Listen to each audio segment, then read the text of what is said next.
हाँ जी गाइस, तो मैं आपको ये कह रहा था कि हमने जैसे ही 7,500 की एडजस्टमेंट करी, तो हम क्या कह रहे हैं कि हमें अलॉटमेंट के कुछ पैसे मिले हैं। अलॉटमेंट के कुछ पैसे मिले हैं, और क्योंकि अलॉटमेंट पे प्रीमियम है, तो अब ये सवाल उठा कि ये जो 7,500 रुपए हमें मिले हैं, क्या इसके अंदर कुछ प्रीमियम भी है।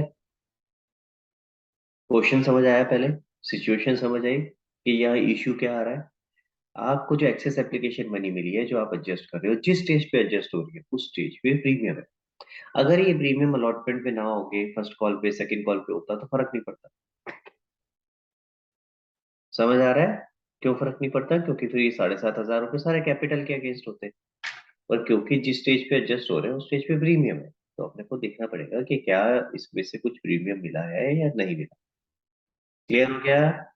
ठीक है, अब कैसे देखेंगे वो चीज समझते हैं। अरुणिमा प्लीज अपना एक बार कैमरा ऑन करो प्लीज। हाँ जी, तो हमारा क्वेश्चन ये है कि ये जो 7,500 रुपये हमें एक्स्ट्रा मिल रहा है एक्सेस एप्लीकेशन मनी, क्या इसके अंदर कुछ प्रीमियम है या नहीं।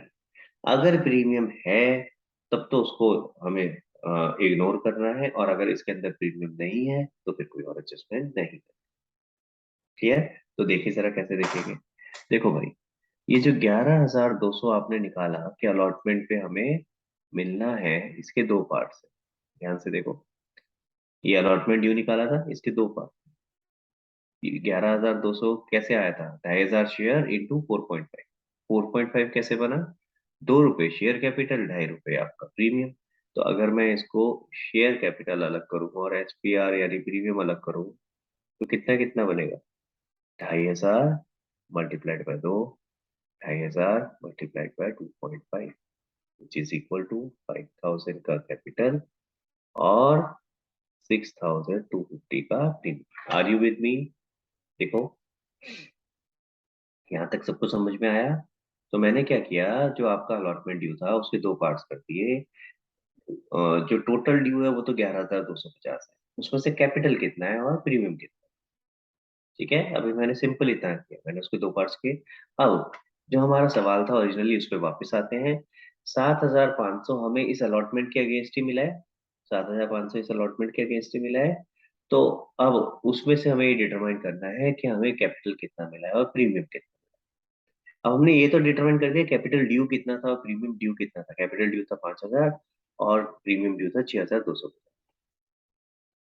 अब हम ये कैसे आइडेंटिफाई करें कि ये पैसे किसके अगेंस्ट में हैं? कहने को मैं ऐसे भी कह सकता हूँ, सर ये 5,000 पूरा का पूरा मिल गया, जो बाकी बचा हुआ था 2,500 वो प्रीमियम के अगेंस्ट एडजस्ट हो गया। कह सकता हूँ। दूसरा, सर उल्टा भी कह सकते हैं कि सर ये लो पहले पूरा का पूरा प्रीमियम के अगेंस्ट एडजस्ट कर देते हैं। कितना मिला था? 7,500, तो 6,250 पूरा प्रीमियम मान लेते हैं कि प्रीमियम मिला है, और जो बाकी बच गया 1,250 ये मान लेते हैं कैपिटल के अगेंस्ट एडजस्ट हुआ है। समझ आ रही है मेरी बात? और तीसरा ऑप्शन एक और क्या आता है कि हम इसको कुछ प्रो डाटा बेसिस पे डिवाइड करते हैं कि प्रोपोर्शनेट बेसिस पे जितना इतना बनता है। लेकिन हम ऐसे नहीं करेंगे। हम क्या करेंगे, देखो ध्यान से सुनना, जब भी हमें पैसे मिलते हैं तो हम हमेशा पहले उसको कैपिटल के साथ एडजस्ट करते हैं। इसका मतलब क्या हुआ, हम हमेशा मान के चलेंगे कि 7,500 अगर मिले हैं, तो ये पहले 5,000 के अगेंस्ट मिले हैं। ठीक है, तो ईएम कैसे एडजस्ट हो रहा है? पहले कैपिटल के साथ एडजस्ट हो रहा है, और जो बच गया वो आपका प्रीमियम के साथ एडजस्ट हो रहा है। आई बात समझ में? क्लियर हो रहा है बेटा? ठीक है, तो ये बात याद रखनी है कि जो भी आपको पैसे मिल रहे हैं, कैसे आइडेंटिफाई करोगे कि कितना पैसा कैपिटल के अगेंस्ट, कितना प्रीमियम के अगेंस्ट। तो पहले जितना भी कैपिटल आना था हम मान के चलेंगे पहले उसके साथ एडजस्ट हुआ है। अगर कुछ एक्सेस बचा है तो वो फिर प्रीमियम के साथ है। अगर मान लो 7,500 की जगह सिर्फ 5,000 रुपये मिले होते तो सारा कैपिटल मान के चलते कैपिटल मिला। अगर 4,000 मिले होते तो भी कैपिटल होता। अगर 6,000 मिले होते तो 5,000 कैपिटल होता, 1,000 प्रीमियम होता। क्लियर हो गया? तो पहले जो भी कैपिटल है पहले उससे एडजस्ट करोगे, फिर कुछ बच गया तो प्रीमियम के अगेंस्ट एडजस्ट करो। क्लियर? तो हमें यहाँ से क्या पता चल गया कि हमें प्रीमियम कितना मिला है, यही तो हम निकाल रहे थे। ध्यान से देखो, हमारा सवाल यही था ना, जो अभी हम कैलकुलेशन शुरू कर रहे थे, कि ये जो 7,500 है इसके अंदर प्रीमियम कितना मिला है। अब अभी तक तो आप ही मान के चल रहे थे प्रीमियम कुछ भी नहीं मिला, लेकिन अब तो दिख रहा है कि मिला है। 2,500 प्रीमियम है। तो अब हमें क्या करना है, हमें उसको हटाना पड़ेगा, उसको इग्नोर करना है। याद करो, अगर प्रीमियम रिसीव होता है तो वो रिवर्स नहीं होता। तो कैसे हटाओगे, एक आप माइनस करोगे शेयर फोर फीचर से, क्योंकि अभी अभी ऐड किया था 7,500, इसके अंदर वो 2,500 इंक्लूडेड है, तो यहाँ से भी इग्नोर करोगे, और दूसरा 2,500 यहाँ से ignore, security premium account. Check करो मैंने क्या किया, समझो इस बात को, देखो। हाँ जी, क्लियर हो रहा है आप लोगों को? मैं फिर से रिपीट करता हूँ।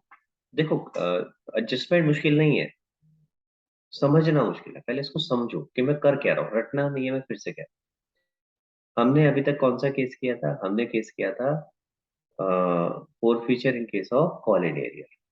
ठीक है, हमने क्या किया, पहले तो हमने नॉर्मल तरीके से फोर फीचर की एंट्री बनाई, फिर हमने कहा अरे भाई इसमें तो कॉल इन एरिया का केस था, sorry pro, four feature in case of pro data, क्या बोल रहा हूँ, four feature in call in area, four feature in case of pro data. फिर हमने क्या देखा, नॉर्मल फोर फीचर की एंट्री बनाने के बाद अरे यार ये तो प्रो डाटा का केस है, तो इसके अंदर हमारा कुछ एक्सेस एप्लीकेशन बनी, अगले स्टेज पे एडजस्ट हो रही है, तो हमें उसको कॉलिन एरिया से माइनस करके फोर फीचर में ऐड करना पड़ेगा। जैसे ही हमने ये किया, फिर हमने चेक किया, अबे ये तो अगले स्टेज पे प्रीमियम भी था, तो हमें ये भी देखना पड़ेगा, जो 7,500 रुपये हम फोर फीचर में ऐड कर रहे हैं, इसमें कोई प्रीमियम तो नहीं है। अगर है तो ऐसे केस में आपको प्रीमियम यहाँ से माइनस करना। क्लियर हो गया गाइस? सबको समझ में आया मैंने क्या किया है भाई? कुछ हाँ या ना तो बोलो। अरुणिमा, समझ आ रहा है या ऊपर से जा रहा है? ऑनेस्टली बताओ। सर थोड़ा बहुत तो आ गया। हाँ, क्या चीज समझ नहीं है, पूछ पूछ। थोड़ा बहुत नहीं होता, वो आता है या नहीं आता है, दो चीजें होती हैं, तीसरा बीच का कोई वो ऑप्शन नहीं है। सर कंक्लूजन में ये बात आ रही समझ कि जो शेयर फोरफीचर में है उसमें प्रीमियम का जो अलॉटमेंट ड्यू है वो इंक्लूड नहीं होना चाहिए। क्यों नहीं होना चाहिए, लॉजिक बताओ, आप सोचो।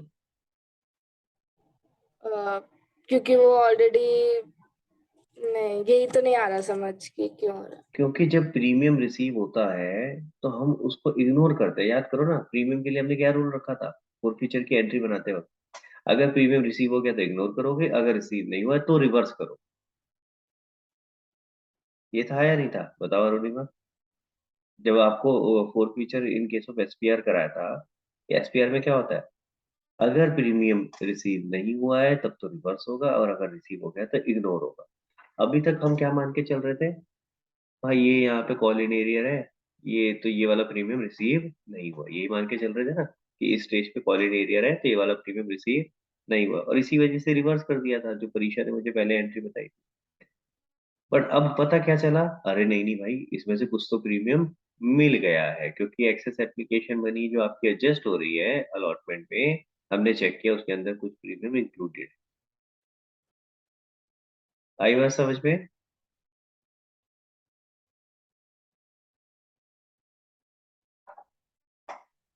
हाँ जी अरुणिमा, बताओ बताओ। है। आ गई सर। पक्का देख ले, अगर नहीं आया तो जबरदस्ती आ गई मत बोल, मैं फिर दूसरे तरीके से समझाने की कोशिश करता हूँ। तो ऐसा कुछ नहीं है, अगर नहीं समझ आया तो यू कैन टेल मी। आ गया। पक्का? तो हम्म। आपने क्या करना है बेटा, याद रखना है, पहले तो केसेस याद रखा करो कि स्पेसिफिक केसेस कौन से। पहले हमने करा four feature in case of pro rata, तो जब भी प्रोराटा है और उसमें फोर फीचर हो रहा है तो याद रखना है आपने क्या करना है, एडजस्टमेंट देखो, कॉल इन एरियर से माइनस हुआ और फोर फीचर में ऐड हुआ। मैं किसकी बात कर रहा हूँ अभी, four feature in case of pro rata. अभी प्रोराटा वाली एडजस्टमेंट बता रहा हूँ, 7,500 जो आपने पहले कॉल इन एरियर से माइनस किए और फोर फीचर में प्लस कर दिए। अब जो बता रहा हूँ वो अगला स्टेप हो गया, कॉल इन एरियर इनके for feature in case of pro rata, for feature in case of pro rata plus premium. अब प्रीमियम भी है, जिस स्टेज पे आपका एडजस्टमेंट हुआ था वहाँ प्रीमियम। अब इस केस में एक्स्ट्रा स्टेप क्या हो गया, आप शेयर फॉरफिटेड और एसपीआर दोनों से माइनस कर रहे हो। ये याद रखो एडजस्टमेंट क्या है। पहले वाले केस में एक से माइनस हो रही थी, दूसरे में प्लस हो रही थी, कॉल इन एरियर से माइनस होके फॉरफिटेड में प्लस हो रही थी 7,500 से। इसमें क्या हो रहा है, दोनों जगह से माइनस हो रहा है, शेयर फॉरफिटेड से भी माइनस हो रहा है और एसपीआर से भी minus। क्लियर हो गया? ठीक है। तो आप जब भी फोर फीचर के एंट्री आएगी तो ये जरूर देख लेना कि इन दोनों में से कोई स्पेसिफिक केस तो नहीं है, ये दो ही तो केस बता रहा हूँ, बाकी तो नॉर्मल केस है। क्लियर हो गया? तो ये ध्यान रखना है। अमाउंट कितना कितना आएगा बताओ बेटा। फ्री ये आ जाएगा आई थिंक 17,500 क्या आएगा, 17,537 और 12,500 and this would be 8,750। Clear हो गया। तो यहाँ स्पेसिफिक एक्स्ट्रा एडजस्टमेंट क्या हुई, प्रीमियम से भी माइनस और शेयर फॉरफिटेड से भी। ठीक है, इसकी ये फोटो खींच लो। अच्छा, री इशू की एंट्री तो कर लोगे आप, करके दिखा देते हैं, कोई बात नहीं। इसकी फोटो खींचो, फिर री इशू की भी कर लेते हैं, एक मिनट लगेगा। हाँ जी, री इशू में क्या दे रखा है क्वेश्चन में, देखें जरा। कह रहा है the shares were reissued at rate of 8 per share credited as fully paid, यानी नॉमिनल वैल्यू फुल्ली पेड है तो 10 रुपए, री इशू प्राइस 8 रुपए। तो आपकी एंट्री हो जाएगी, दिख गया मुझे डिस्काउंट पे किया तो मैं इसलिए खुद ही लिख देता हूँ forfeited debit to share capital. ठीक है, 2,500 शेयर्स हैं, 8 रुपए पे इशू करे हैं, 10 रुपए हो गया, तो 2 रुपए का डिस्काउंट हो गया। ठीक है, ये आ जाएगा आपका 16,000, 4,000 और 20,000। यहाँ तक क्लियर। अगली एंट्री बनाते हैं। चल भाई, सर 5,000 नहीं होना चाहिए था, 25 × 2। ओ 25 नहीं है, सॉरी सॉरी सॉरी सॉरी, मैं एक अमाउंट कुछ लिख रहा हूँ। एक मिनट, क्या गड़बड़ करी है। सर ऊपर भी 20,000 आएगा। हाँ, गलत कर रहा हूँ, कुछ गलत कर रहा हूँ, रुको रुको रुको।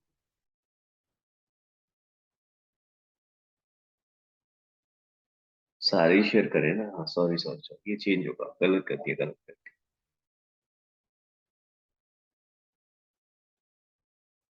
आज कितना कितना आएगा बताओ। ये आ गया आपका 20,000। 25,000। हाँ जी, और 5,000, अब ठीक है।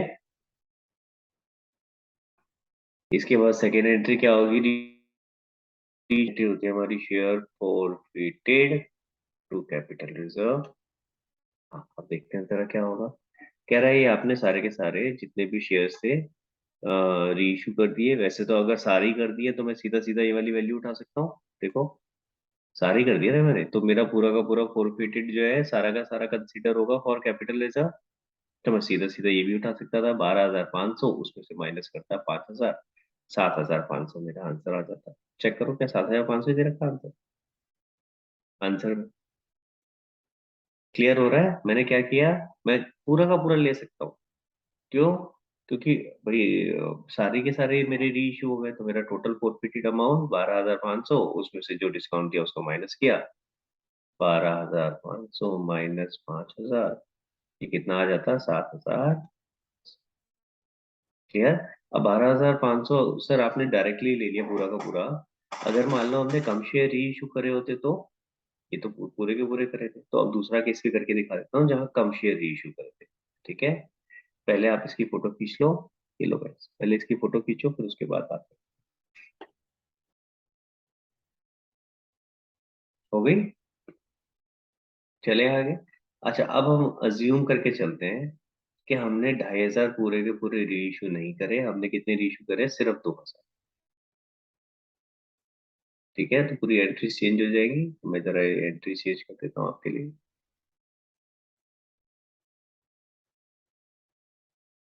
बाकी सारा सेम मान के चलते हैं। ठीक है, मैं आपको इसलिए करके दिखा रहा हूँ क्योंकि इसमें प्रॉब्लम आती है कि सर ये इसको कैसे करें, नीचे वाला अमाउंट कैसे निकालें। देखिए जरा, आप लोगों में से कोई बता पाएगा क्या। देखो भाई, तो यहाँ पहली एंट्री में क्या होता है, 2,000 इंटू 8, 2,000 इंटू 2, 2,000 इंटू 10। ठीक है, 16, 4 और 20। ये मैं अज्यूम करके चल रहा हूँ, ओनली 2,000 शेयर्स आर री इशू, सारे नहीं करें, सिर्फ 2,000 शेयर इशू। ठीक है, हाँ जी, अब यहाँ कैसे निकालेंगे बता सकते हो आरफ। सर 2,000 into 3 minus 4,000 बेटा इसमें गलती कर दी आपने। देखो आप कर रहे हो 2000 इंटू 3, आप सिर्फ इसको कंसिडर कर रहे हो। भाई यहाँ प्लस माइनस भी तो हो रहा है। जब प्लस माइनस होता है तो आप ऐसे नहीं कर सकते ना, याद करो मैंने सिखाया था आपको। कोई बात नहीं, यस सोचो क्या करते फिर ऐसे केस में।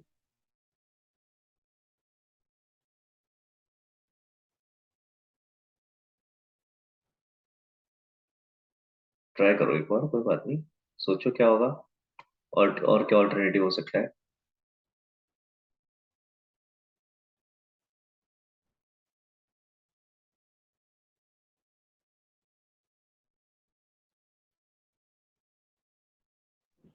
सर, डिवाइड भी करते थे। क्या करूं बता। 2000 इंटू 3 अपॉन 7500। नहीं बेटा। तनीषा क्या होगा बेटा इसमें। Sir, 12,500 divided by 2,500. Very good. Guys देखो भाई, आरव बेटा 2500 पे 12,500 आपने फोरफिट करे हैं। वो लगाओ ना यूनिटरी मेथड। 2500 पे 12,500 करे हैं तो एक पे कितना हुआ, 12,500 अपॉन में 2500। तो फिर ऐसे केस में 2000 पे कितना हुआ, 2000 इंटू 12,500 अपॉन में 2500। आई बात समझ में, क्लियर है। यस ठीक यस। है, तो जब भी आप एक सिंपल सा जरूर याद रखो ना, इंटू 3 कर देता, लेकिन नहीं कर सकता क्योंकि प्लस माइनस हो रहा है कुछ। तो फिर सिर्फ 3 रुपए फोरफिट ही दिए ना, एक शेयर पे 3 रुपए फोरफिट ही दिए। एक शेयर पे कितना फोरफिटेड, 12,500 अपॉन में 2,500। ठीक है, और अब इसके बाद क्या हो जाएगा, माइनस जो आपने फोरफिटेड वाले रिवर्स कर दिए ऑन अकाउंट ऑफ डिस्काउंट, तो आप ये एंट्री आ जाएगी। क्लियर हुआ, सबको क्लियर है बेटा कैसे किया। चलो, तो आज की क्लास यही खत्म करते हैं। अब आपके क्वेश्चन होमवर्क के बता देते हैं।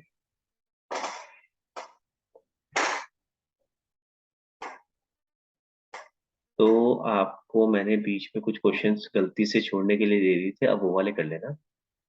जो कि कौन से थे, प्रीमियम वाले चले गए, जो कि वृंदा ऑलरेडी कर चुकी है। कौन से थे वृंदा।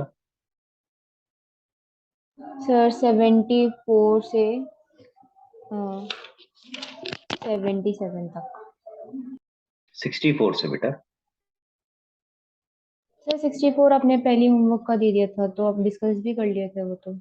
64 से दे दिया, ठीक है, क्योंकि रह गए थे मतलब 64 से लेके 77 तक जो रह गए थे वो सारे करने हैं। ठीक है, और प्लस अब जो आगे वाले परीक्षा, जो आगे वाले आपने क्वेश्चन नहीं करे थे 88 onwards, now you can do that. मैंने आपको सिखा दिया है क्या करना है, तो 88 से लेके जो बाकी बचे हुए थे 94 तक ये भी सारे करें। ठीक है, सो अब आपका होगा क्या, इसमें सर क्या बचे। सर इतना सारा मत दीजिए, अच्छा 88 तक दे दो। यस सर, इतना सारा नहीं। देखो, अभी नहीं कर पाओगे तो बाद में करना है, बात तो वही है। तो मैं आपको बता रहा हूँ अच्छा आप क्या तब क्या कर बाद में सकते कर हो। लेंगे। सुनो सुनो सुनो सुनो, मैं आपको बता रहा हूँ आप क्या क्या कर सकते हो। अगर टाइम मिला और अगर आपको लगा कि हाँ इसके अंदर ज्यादा एंट्रीज नहीं है, देखो अगर सिर्फ फोर फीचर री इशू वाली है फिर तो आई थिंक ज्यादा टाइम नहीं लगेगा। लेकिन अगर इसमें कॉम्प्रिहेंसिव क्वेश्चन होगा, जो आगे कॉम्प्रिहेंसिव क्वेश्चन भी आ सकते हैं, तो अगर वो होगा तो फिर ऑब्वियसली टाइम लगेगा, फिर देन आई एग्री, तो फिर कम कर लेना कोई बात नहीं। ठीक है, ठीक है परीक्षा, अब अरे अब तो ऑप्शन दे दिया। मैं तो सिर्फ बता रहा हूँ कि आप ये सारे सर कर सकते हैं। कॉम्प्रिहेंसिव। तो मैं मना थोड़ी ना कर रहा हूँ, मैं कह तो रहा हूँ होंगे कॉम्प्रिहेंसिव भी, तो मैं यही बोल रहा हूँ। तो I have given you choice, आप जहां तक कर सकते हो कर लेना, बट ऑब्वियसली 88 तक जरूर करना, उससे कम मत करना।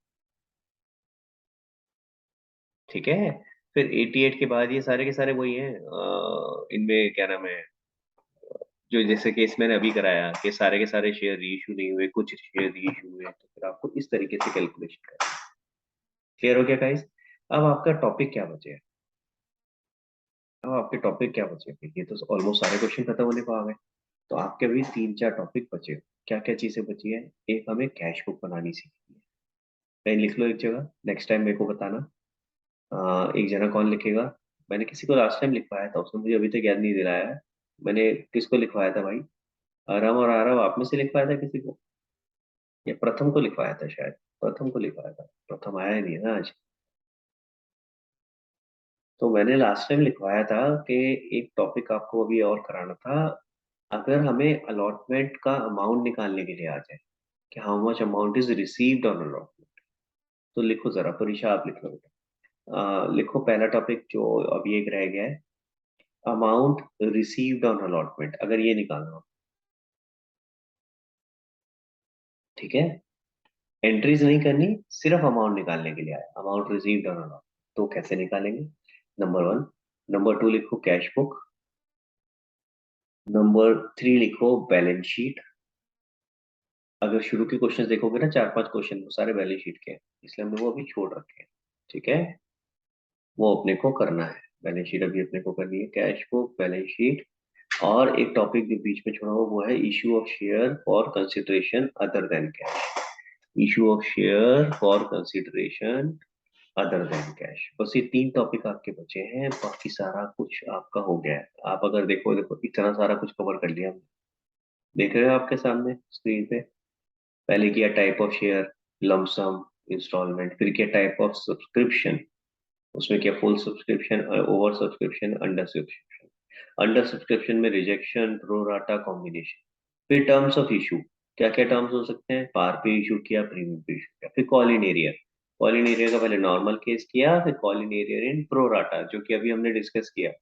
स्पेसिफिक केस, प्रो राटा वाले केस में अगर कॉल इन एरियर होता है तो क्या करते हैं, आप नीचे कॉल इन एरियर से माइनस करते हो, सॉरी कॉल उसमें आप वो निकालते हो, अप्लाइड गिवन है तो अलॉटेड, अलॉटेड गिवन है तो अप्लाइड निकालते हो, फिर जो एक्सेस एप्लीकेशन बनी है उसकी एडजस्टमेंट करते हो कॉल इन एरियर। याद आ गया? ठीक है। Colin arrear in case of pro rata, अभी जो देख रहे हो ना ग्रीन वाले, यही खतरनाक होते हैं, जो ग्रीन में हाईलाइटेड है ना। Colin arrear in case of pro rata, four feature in case of pro rata, four feature in case of pro rata plus premium. ठीक है, बस यही खतरनाक है, बाकी तो सारा सिंपल है। अच्छा, इसके अलावा क्या किया, कॉल इन एडवांस किया, फिर टाइप ऑफ शेयर्स किया, equity and preference, then fourth feature में डिस्कशन किया, विदाउट एसपीआर, विद एसपीआर। तो उसके बाद अभी हमने डिस्कस किया fourth feature with pro rata, fourth feature with pro rata plus premium, आज हमने यही किया, ठीक है। उसके अलावा हमने किया था fourth feature of more than one share holder, अलग अलग स्टेज पे, सेम स्टेज पे। देन री इशू डिस्कस किए, री इशू में सारे शेयर री इशू कर दिए हैं, सारे नहीं करे हैं, कुछ किए। री issue off fully called up या पार्टली कॉल्ड अप शेयर, अलग अलग सिनेरियो। तो अगर आप ऐसे देखोगे कितनी सारी चीजें कर ली, और उसके अलावा एक कॉम्प्रिहेंसिव क्वेश्चन, कितनी सारी चीजें कर चुके हैं।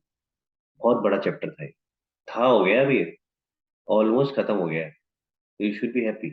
ये बड़ा चैप्टर था, लेकिन मजेदार और आसान चैप्टर। मेरे को तो फ्रैंकली मेरे को तो अच्छा लगता है, मुझे तो बड़ा मजेदार लगता है वाला चैप्टर। एक बार आपको कंसेप्ट क्लियर हो जाए ना कि कैसे स्टेप बाय स्टेप करना है, परीक्षा के मन में बहुत कुछ आ रहा है कहने के लिए, अभी मौका देंगे ये बोलने का।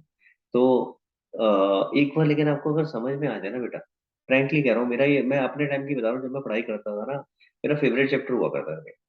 बच्चों से होता नहीं था, मेरे को मजा आता था करने में, क्योंकि मेरे को स्टेप समझ में आ गए थे कैसे करना है। तो बच्चे फंस जाते थे, हमेशा एंट्री में गड़बड़ करके आते थे, और मेरे को बड़ा मजा आता था, तो इसीलिए मेरा तो फेवरेट हुआ करता, तब भी था और आज भी है, जब पढ़ाता हूँ तो भी मेरे को बड़ा मजा आता है। तो I leave it up to you, आपको कैसा लगता है, बट हाँ, पार्टनरशिप वगैरह से तो मेरे को बहुत बेटर लगता था। पार्टनरशिप वगैरह में इतने कॉम्प्लिकेशन होते थे, इतनी सारी चीजें, इतने सारे चैप्टर, इतने सिनेरियो। यार इस बुक में यही है बस, अगले वाला चैप्टर तो बहुत ही आसान है, वो तो मतलब 2 क्लास नहीं लगनी उसके अंदर, आधा तो सेम है जो मैंने आपको बताया था, इश्यू ऑफ डिवेंचर आधा तो सेम ही है, और उसके अलावा 2 टॉपिक बचेंगे बस। तो उसमें 1 या 2 क्लास लगनी है बस, उस 2 क्लास के बाद उसमें कुछ नहीं होना।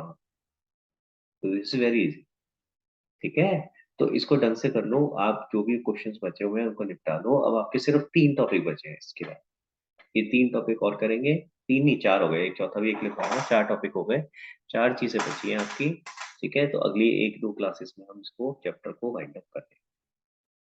क्लियर? हाँ परीक्षा कुछ कहना चाह रही थी वाइंड अप करने से पहले? मन में तो तेरे आ रहा था, मैं पढ़ रहा था, कुछ कह रही है। जैसे ही मैंने बोला सर आसान चैप्टर है, तो तूने कहा सर बहुत आसान है, मन में तेरे आया था सर, बिल्कुल आप सही कह रहे हो, बहुत ही आसान है। हाँ मैंने पढ़ लिया था। चलो कोई बात नहीं, अच्छा तो फिर आज की क्लास यहीं क्लोज करते हैं भाई। ठीक है, ये नेक्स्ट टाइम में मुझे याद दिला देना परीक्षा। ये 3-4 चीजें जो रह गई हैं फिर इनको उठाते हैं। 2 क्लासेस आई थिंक आपकी लगनी चाहिए, 2 क्लासेस में ये टॉपिक ये चैप्टर खत्म हो जाना चाहिए। ठीक है, तो प्लीज क्वेश्चंस खत्म करके रखेंगे नेक्स्ट क्लास से पहले जितने मैंने बताए हैं। ठीक, उसके बाद फिर हम डिस्कस करते हैं और ये टॉपिक्स जो बचे हैं इनको भी खत्म करते हैं। चलो भाई, bye everyone, thank you so much, bye bye.